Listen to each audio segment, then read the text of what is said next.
MTV news Kannada ವಾಹಿನಿಗೆ ಸ್ವಾಗತ. ಈ ಹಿಂದೆ ಕೋರ್ಟ್ ಆವರಣದಲ್ಲಿಯೇ ಬಾಗಪ್ಪ ಹರಿಜನ್ ಮೇಲೆ ಗುಂಡಿನ ದಾಳಿಯಾಗಿತ್ತು. ಆದ್ರೆ ಆಗ ಬಾಗಪ್ಪ ಬಚಾವ್ ಆಗಿದ್ದ. ಆದ್ರೆ ಈ ಬಾರಿ ಹಂತಕರು ಯೋಜಿತ ರೀತಿಯಲ್ಲಿ ದಾಳಿ ನಡೆಸಿ ಬಾಗಪ್ಪನನ್ನ ಕೊಂದು ಹಾಕಿದ್ದಾರೆ. ಭೀಮಾ ತೀರದ ಕುಖ್ಯಾತ ಹಂತಕ ಚಂದಪ್ಪ ಹರಿಜನ್ ಸಹಚರ ಹಾಗೂ ಸಹೋದರ ಸಂಬಂಧಿ ಬಾಗಪ್ಪ ಹರಿಜನ್ ಹತ್ಯೆ ಮಾಡಲಾಗಿದೆ. ಮಂಗಳವಾರ ರಾತ್ರಿ 8:50 ಸುಮಾರಿನಲ್ಲಿ ವಿಜಯಪುರದ ಮದಿನಾ ನಗರದಲ್ಲಿ ಮಾರಕಾಸ್ತ್ರಗಳಿಂದ ಮುಖ, ತಲೆ ಸೇರಿ ವಿವಿಧ ಕಡೆಯಲ್ಲಿ ಕೊಚ್ಚಿ ಕೊಲೆ ಮಾಡಲಾಗಿದೆ. ಈ ಹಿಂದೆ ಕೋರ್ಟ್ ಆವರಣದಲ್ಲಿಯೇ ಬಾಗಪ್ಪ ಹರಿಜನ್ ಮೇಲೆ ಗುಂಡಿನ ದಾಳಿಯಾಗಿತ್ತು. ಆದ್ರೆ ಆಗ ಬಾಗಪ್ಪ ಬಚಾವ್ ಆಗಿದ್ದ. ಆದ್ರೆ ಈ ಬಾರಿ ಹಂತಕರು ಯೋಜಿತ ರೀತಿಯಲ್ಲಿ ದಾಳಿ ಮಾಡಿ ಬಾಗಪ್ಪನನ್ನ ಕೊಂದು ಹಾಕಿದ್ದಾರೆ. ವಿಜಯಪುರದ ಮದಿನಾ ನಗರದಲ್ಲಿ ಬಾಡಿಗೆ ಮನೆಯಲ್ಲಿ ವಾಸ ಮಾಡ್ತಾ ಇದ್ದ ಬಾಗಪ್ಪ ರಾತ್ರಿ 8:50 ಸುಮಾರಿಗೆ ಮನೆಯಿಂದ ಹೊರ ಬರ್ತಾ ಇದ್ದಂತೆಯೇ ದುಷ್ಕರ್ಮಿಗಳು ಮಚ್ಚಿನಿಂದ ದಾಳಿ ಮಾಡಿ ಹತ್ಯೆ ಮಾಡಿದ್ದಾರೆ. ಬಳಿಕ ಸ್ಥಳದಿಂದ ಪರಾರಿಯಾಗಿದ್ದಾರೆ. ಇನ್ನು ಘಟನಾ ಸ್ಥಳಕ್ಕೆ ಎಸ್ಪಿ ಲಕ್ಷ್ಮಣ್ ನಿಂಬರಿಗೆ ಭೇಟಿ ಕೊಟ್ಟು ಪರಿಶೀಲನೆ ಮಾಡಿದ್ರು. ಹಂತಕರ ಪತ್ತೆಗಾಗಿ ಎಎಸ್ಪಿ ರಾಮನಗೌಡ ನೇತೃತ್ವದಲ್ಲಿ ವಿಶೇಷ ತಂಡ ರಚನೆ ಮಾಡಲಾಗಿದೆ. ಈ ಹಿಂದೆ 2023ರಲ್ಲಿ ಕೋರ್ಟ್ ಆವರಣದಲ್ಲಿ ಬಾಗಪ್ಪ ಹರಿಜನ್ ಮೇಲೆ ಗುಂಡಿನ ದಾಳಿ ನಡೆಸಲಾಗಿತ್ತು. ಇವತ್ತಿನ ದಿನ ಗಾಂಧಿ ಚೌಕ್ ಪೊಲೀಸ್ ಠಾಣೆಯ ಮದಿನಾ ನಗರದಲ್ಲಿ ಈ ಬಾಗಪ್ಪ ಹರಿಜನನ ಮನೆ ಇದೆ. ಸುಮಾರು 9:20ರಿಂದ 9:30 ಸಮಯದಲ್ಲಿ ಯಾರೋ 4-5 ಜನ ಒಂದು ಆಟೋದಲ್ಲಿ ಬಂದು ಬಾಗಪ್ಪ ಹರಿಜನನ ಮೇಲೆ ಅಟ್ಯಾಕ್ ಮಾಡಿದ್ದಾರೆ.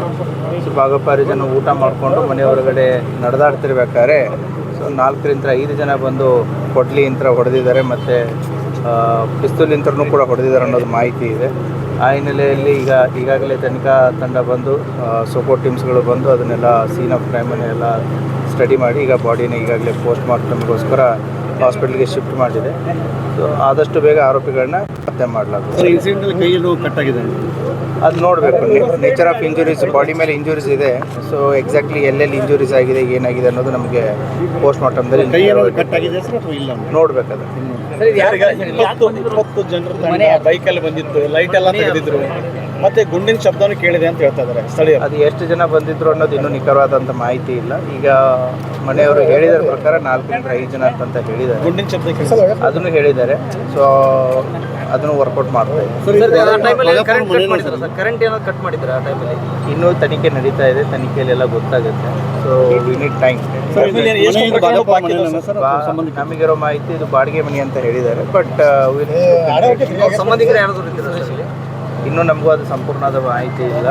ಸೊ ಯಾರಿದ್ದಾರೆ ಯಾರಿಲ್ಲ ಅದನ್ನು ಕೂಡ ಚೆಕ್ ಮಾಡ್ತೀವಿ. ಸೊ ತನಿಖೆಯಲ್ಲಿದೆ. ಸರಿಗೆ ಇವ್ರ ಮೇಲೆ ಎಷ್ಟು ಕೇಸ್ ಬಾಕಿ ಇದ್ದು? ಬಾಗಪ್ಪನ ಮೇಲೆ ಸುಮಾರು 10 ಕೇಸ್ ಇದೆ. ಇವನಲ್ಲಿ 6 ಮರ್ಡರ್ ಕೇಸಸ್ಗಳಲ್ಲಿ ಇವನು ಅಕ್ಯೂಸ್ಡ್ ಇದ್ದ. ಒಂದು ಅಟೆಂಪ್ಟ್ ಟು ಮರ್ಡರ್ ಕೇಸಲ್ಲಿ ಅಕ್ಯೂಸ್ಡ್ ಇದ್ದ. ಒಂದು ಆರ್ಮ್ಸ್ ಆ್ಯಕ್ಟಲ್ಲಿ ಅಕ್ಯೂಸ್ಡ್ ಇದ್ದ.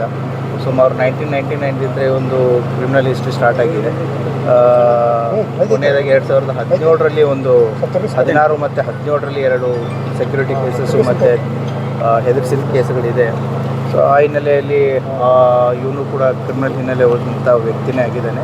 ಸೊ ನೋಡ್ತಾ ಇದ್ದೀವಿ, ಎಲ್ಲ ಆಯಾಮಗಳಲ್ಲಿ ತನಿಖೆ ನಡೀತಾ ಇದೆ. 10 ಕೇಸಲ್ಲಿ ಏನೋ ಇನ್ನೂ ಟ್ರಯಲ್ ನಡೀತಾ ಇದೆಯಾ?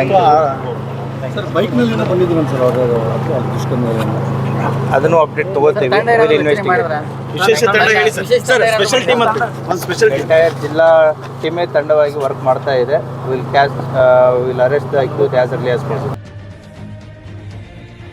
ತಾಜಾ ಸುದ್ದಿಗಾಗಿ ಎಂಟಿವಿ ನ್ಯೂಸ್ 24x7ಗೆ ಸಬ್ಸ್ಕ್ರೈಬ್ ಮಾಡಿ ಮತ್ತು ಬೆಲ್ ಐಕಾನ್ ಅನ್ನು ಒತ್ತಿ. ತಪ್ಪದೇ ಲಿಂಕ್ ಶೇರ್ ಮಾಡಿ.